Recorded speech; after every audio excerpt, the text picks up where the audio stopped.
I got that animal ambition. I got that animal ambition. I got that. Hey y'all, Smoak here, what's good? So in this video, it's gonna be part 10 of 11 dead wrestlers' first and last matches in the WWE. We almost done with this video, so that's cool. This part's gonna be on Doink the Clown. I don't know much about Doink, but I know it was played by like 3 or 4 different wrestlers. Remember the last time Doink was shown on TV? Actually no, the last time I seen Doink on TV was like 2011, 12? It had a bit in the early 2010s. I know that for sure. I guess he's just there for comic relief. I don't know, there's more to it than that. Just a side note, I noticed there was like small amount of views taking a peek at my video. I don't know if it was only for like 2 seconds and somebody just scrolling through and it just, my thumbnail just started playing and stuff and it just counted the view, but I'll take any for real. Thank you guys and I appreciate it. Alright, let's take a watch of this video. While we know him as Doink, the person behind the white face paint was a man named Matt Osborne. Before he became a clown, Osborne wrestled under the name Matt Bourne. No relation to Evan. Osborne made his debut in the late 70s at the age of 21. He wrestled for several companies, including WWE and WCW.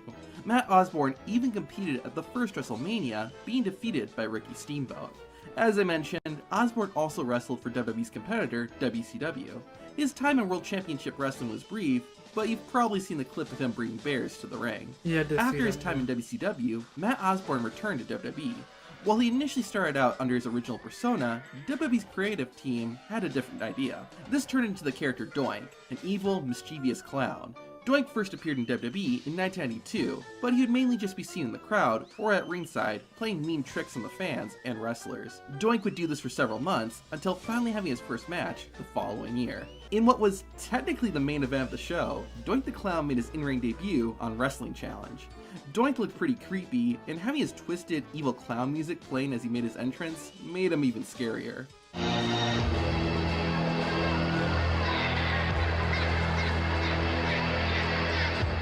Despite his eerie No cap, I'd be scared if I was a kid, bro, on God.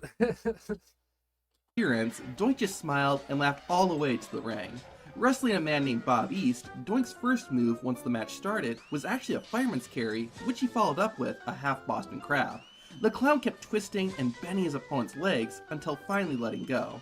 Bob East tried to make the match competitive, but Doink instead gave him an enziguri to the face. While Doink locked East in another painful submission hold, a pre-recorded interview started playing, with Doink giving the WWE roster a warning.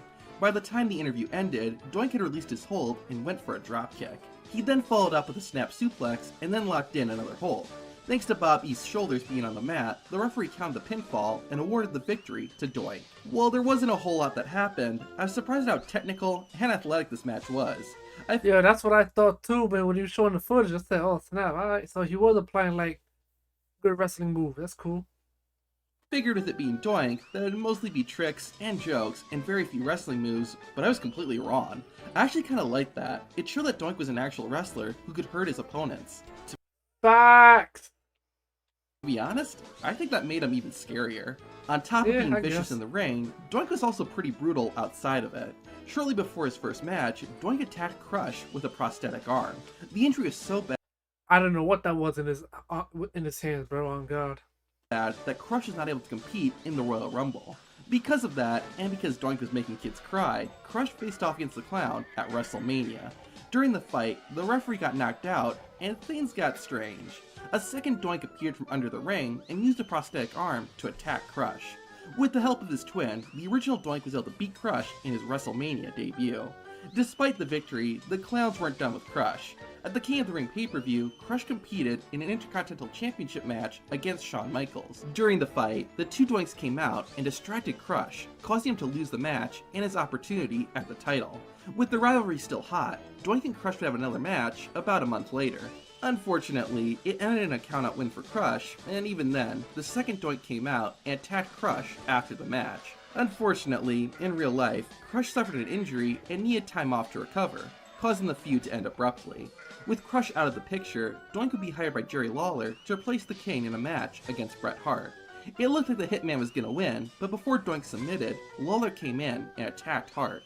Despite the save, Doink and the King wouldn't stay allies for much longer. While being interviewed on the King's court, Doink decided to have some fun at Jerry Lawler's expense. This marked the end of the evil clown character, and Doink would start portraying a, well, not evil clown, if there is such a thing. Anyways, Doink would mostly stay the same, pulling pranks on wrestlers and other talent, but he usually went after the heels or bad guys. Exactly. One of them was Bam Bam Bigelow and Luna Vachon. This led to a 4-on-4 elimination match at Survivor Series. Bigelow teamed up with Bastion Booger and the Head Shrinkers to take on 4 Doinks. While the actual Doink didn't compete in the match, the Bushwhackers and Men on a Mission did, and they were all dressed up as Doink. The Clowns ended up winning the match, which only made Bam Bam Bigelow even angrier. If 4 Doinks wasn't enough, in December 1993, Doink received a gift from Santa Claus, a person in a small Doink the Clown costume. Doink called his new sidekick Dink, and the two became WWE's comic relief duo. Around this time, Matt Osborne, the man who had been playing Doink, was released from the company due to reoccurring drug abuse. The person who took over the role was a man named Ray Liccamelli.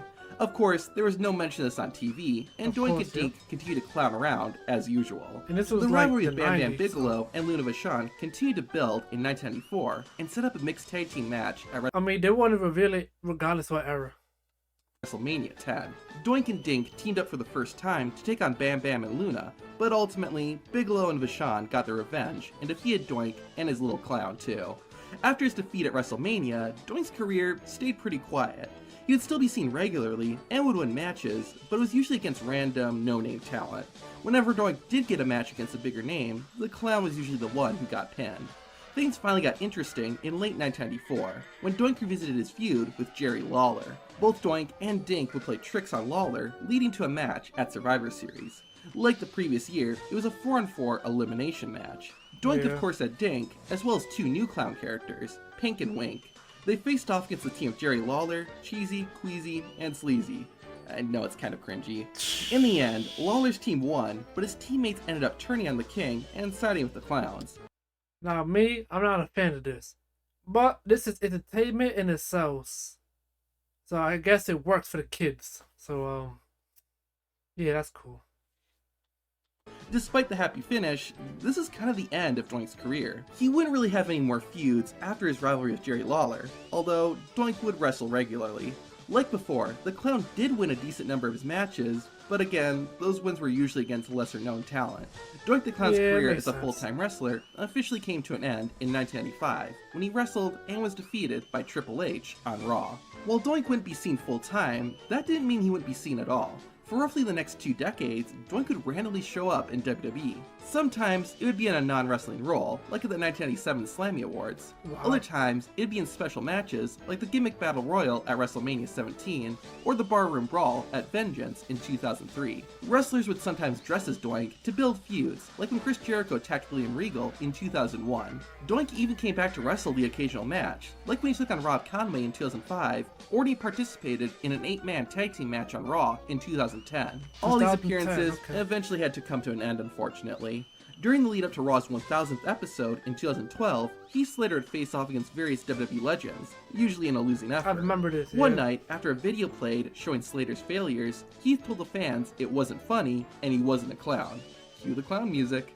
Doink made his way to the ring in a much less terrifying way than he had in his first match.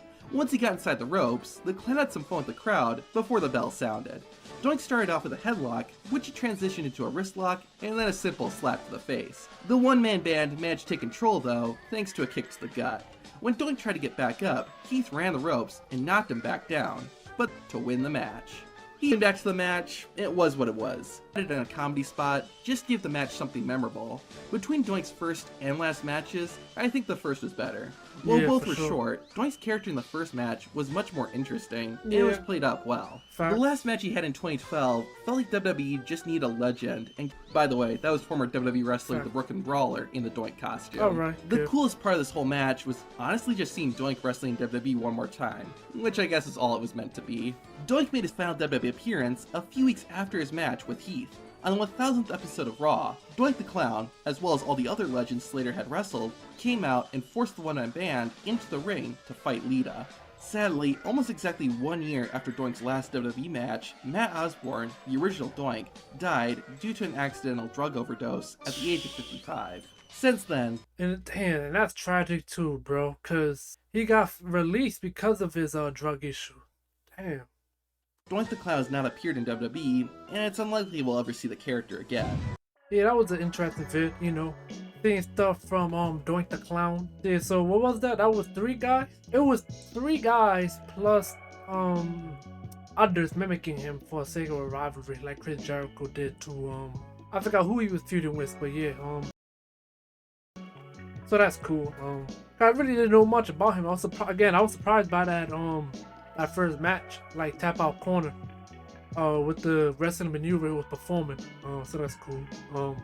Of course it's all gimmicky. So like he said, just like him pulling pranks on whatever he is. He's a heel. He's attacking a babyface. The babyface attacking the heel. So you know, again, sports entertainment. You need comic relief and stuff like this, and this was one way to go. It was unique. Because who would think of like a clown for like wrestling, bro? Like on a major platform alone. So yeah, thank you guys for watching. Peace, I'm out.